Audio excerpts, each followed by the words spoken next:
Good morning बच्चों। आज की क्लास साइंस में हम लोग छठा पाठ कर रहे थे।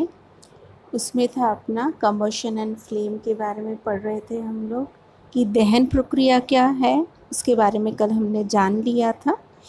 और अब हम लोग इसमें पढ़ेंगे कि हम आग पर नियंत्रण कैसे पाते हैं। कल आपको एक बहुत इम्पॉर्टेंट चीज़ बताई थी कि ज्वलनशील पदार्थों के बारे में बताया था। ज्वलनशील पदार्थ वे हैं जो कि बहुत आसानी से आग को पकड़ लेते हैं। अब अगर हमारे आग लग जाती है कहीं पे भी, तो उसको हम कैसे नियंत्रण में ला सकते हैं, उसके बारे में हम इस वाले पार्ट में जानकारी लेंगे। तो सबसे पहले तो बेटा, अगर आग लग जाती है तो इसका सबसे पहला काम जो हमें करना है वो है कि जो भी फायर ब्रिगेड है अपने आसपास के एरिया के, उनको कॉल कीजिए। अगर आपको नंबर भी पता नहीं है तो एक इमरजेंसी नंबर है 101, इसके ऊपर डायल कीजिए, अपना स्टेशन बता दीजिए कि हम यहाँ के रहने वाले हैं। वो अपने आप कॉल करके आपके पास में फायर ब्रिगेड भेज देंगे।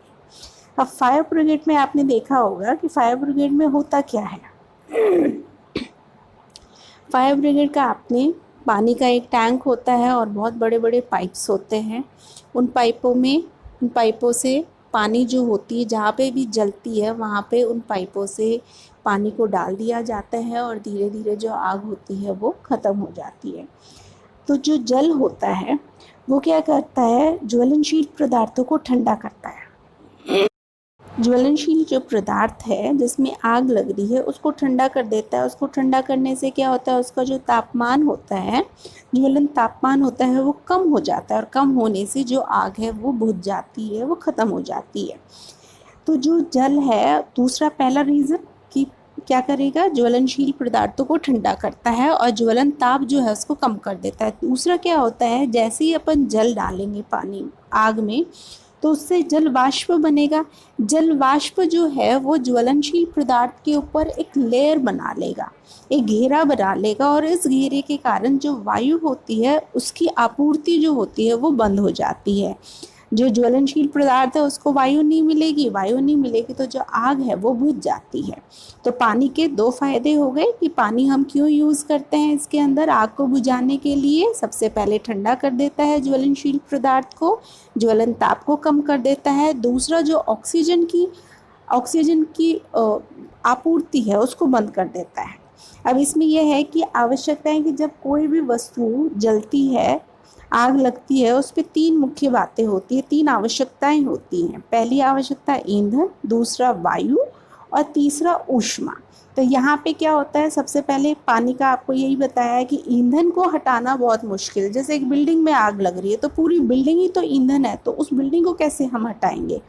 तो दूसरा तरीका, वायु की या तो आपूर्ति कर दो, तो वायु की आपूर्ति हो जाती है, और जो ऊष्मा हो रही है, जो ईंधन को तपत मिल रही है जिससे कि वो ज्वलनशील अपने तापमान पे, ज्वलन ताप पे पहुंच रहा है, उसको ख़त्म कर देते हैं। तो इस तरीके से हम लोग जो आग है उसके ऊपर नियंत्रण पा सकते हैं।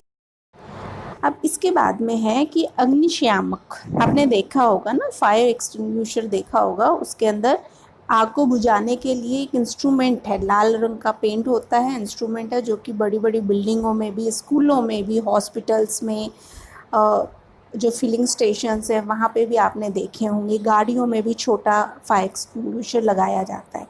तो जो जल है वो सबसे अधिक प्रचलित अग्निशामक है, क्योंकि जहाँ पे भी जल, आप अपने घरों में आसपास में कई बार देखा होगा, गाँव में कई बार खेतों में आग लग जाती है, या जो भूसा होता है उसमें आग लग जाती है, ईंधन रखा होता है उसमें आग लग जाती है, तो लोग बाग क्या करते हैं, पानी ले लेके उसके ऊपर पानी डालते हैं या रेत भी डाल देते हैं। तो रेत से भी क्या होता है, वही ज्वलनशील, उसकी ऊष्मा कम हो जाती है, और दूसरा जो वायु की आपूर्ति है वो ख़त्म हो जाती है।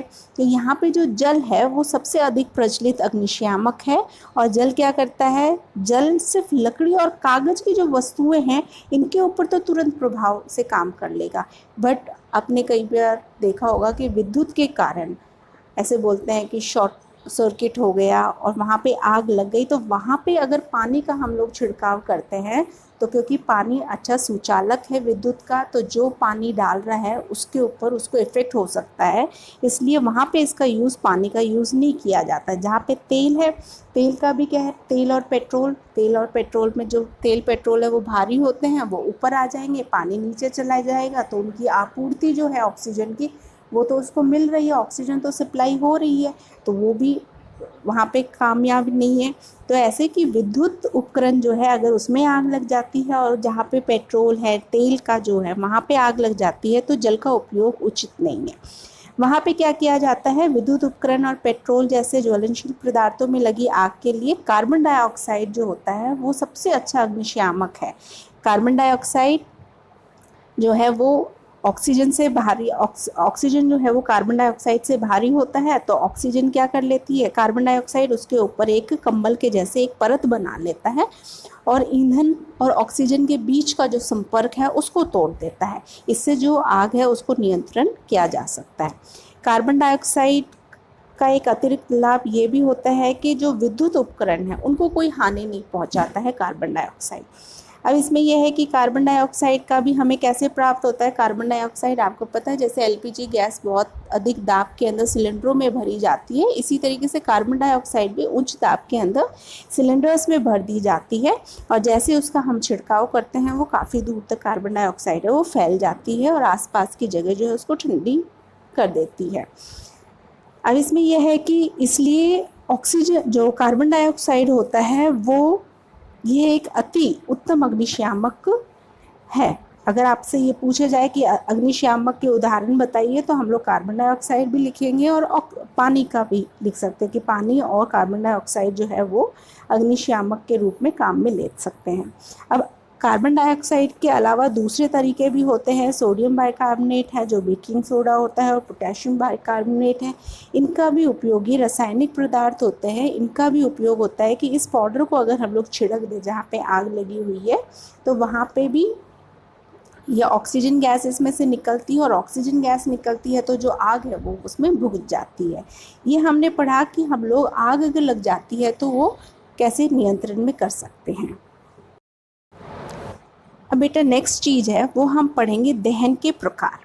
कि दहन हमने सीख लिया था कि दहन क्या होता है, कोई भी वस्तु जो जलती है उसको हम दहन कह देते हैं। तो यहाँ पे दहन के अलग अलग प्रकार होता है। किसी भी वस्तु के जलने पर जब हमें ऊष्मा प्राप्त होती है तो वो दहन होती है। तो एक तो होता है, आपने देखा होगा पेट्रोल है या गैस है, गैस जैसे एक लाइटर लगाते हैं, छोटी सी चिंगारी लगाते हैं वो जल जाता है तो ऊष्मा और प्रकाश हमें उत्पन्न हो जाती है। तो इस प्रकार का जो दहन है जो बहुत जल्दी दहन हो जाता है, बहुत जल्दी आग पकड़ लेता है, उसको हम तीव्र दहन कहते हैं। दूसरा एग्जाम्पल है आपने फॉस्फोरस का। इससे पहले भी मेटल में हमने देख लिया था कि जो फॉस्फोरस है उसको पानी के अंदर स्टोर करके रखते हैं क्योंकि जैसे ही वो ऑक्सीजन के साथ में के संपर्क में आता है तुरंत आँच पकड़ लेता है। तो यहाँ पे यही है कि जो स्वतः अपने आप पड़ा हुआ है और अचानक से उसमें आँच पकड़ ली उसने तो वो स्वतः दहन होता है। कई बार कोयले की खानों में आपने सुना होगा कि कोयले की खानों में भी आग लग जाती है अपने आप ही। तो क्या होता है जब कोयले की खान है वहाँ पे कोयले विस्फोट हो रहे हैं, कोयलों को छोटे छोटे भागों में तोड़ रहे हैं वहाँ पे, तो कोयले की छोटी छोटी धूलें जो होती है वो हो जाती है और धूल जो होती है वो स्वतः ही आग पकड़ लेती है और बहुत बड़े अग्निकांड भी हो जाते हैं। इसी तरीके से जो आकाशीय बिजली होती है उसके कारण भी कई बार यहाँ पे या फिर जंगलों के अंदर सूखे पत्ते होते हैं उसमें आंच लग जाती है। तो ये एक स्वतः दहन इसको कहते हैं। तो तीन प्रकार के हैं। एक तो हो गया तीव्र, दूसरा हो गया, तीसरे प्रकार का जो दहन होगा वो होता है विस्फोटक। विस्फोटक खतरनाक होता है, ये बहुत ज़्यादा नुकसान करता है। तो आपने देखा होगा जो पटाखे होते हैं इसमें क्या होता है, थोड़ी सी अगर आग हम लोग दे देते हैं तो एक आकस्मिक अभिक्रिया होने के कारण ऊष्मा, प्रकाश और ध्वनि तीनों चीज़ें, ऊष्मा भी, प्रकाश भी और ध्वनि तीनों चीज़ें पैदा होती हैं।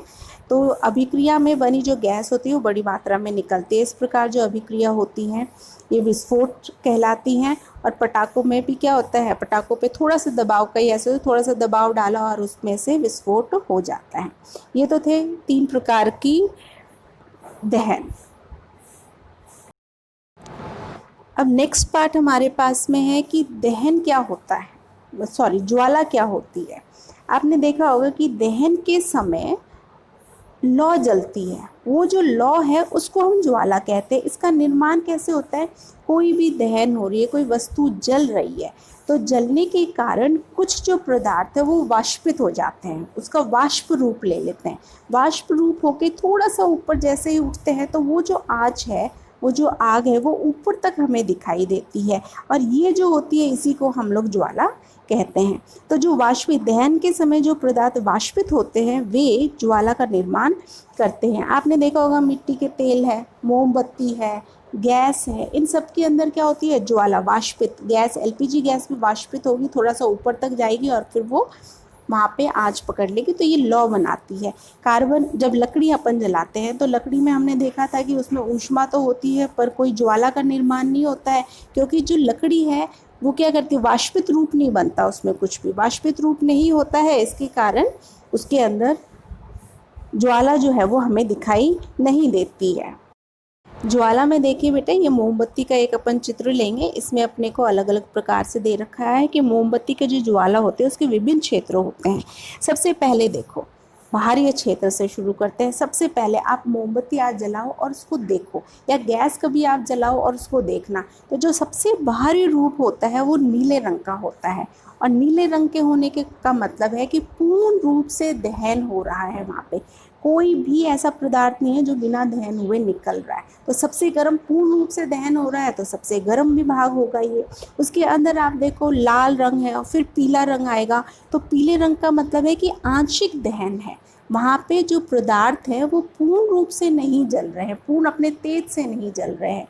तो ये जो भाग होता है ये कंपैरेटिवली जो बाहर का क्षेत्र होता है उससे कम होता है। उसके बाद में देखिए आपके नीचे ही नीचे बिल्कुल जो लास्ट में पार्ट है मोमबत्ती की, जो बिल्कुल जहाँ पे धागा होता है वो, और धागा देखोगे काला भाग होता है वहाँ पे, तो इसका मतलब यहाँ पे जो मोमबत्ती है इसका ये आंतरिक क्षेत्र होता है, और ये सबसे कम क्षेत्र, सबसे कम गर्म जो होता है वो क्षेत्र होता है। इसी तरीके से आपने देखा होगा कि धातु, सुनार को देखा होगा कि कभी गए होंगे, सुनार कुछ चीज़ ठीक करता है तो क्या करता है, गैस की एक पतली सी पाइप होती है, चाँचता है और बाहर की जो लौ होती है उसको उस धातु के ऊपर डालता है, क्योंकि बाहर की जो लौ है वो सबसे गर्म है और वो एकदम से उस धातु को पिघाल सकती है, तो इसलिए वो उस बाहर वाली जो लौ है उसका उपयोग करते हैं। तो ये इम्पॉर्टेंट है, कई बार ये प्रश्न आ जाता है कि पूर्ण नीला रंग अगर है तो वो कैसा उसमें दहन हो रहा है, तो वो पूर्ण दहन है।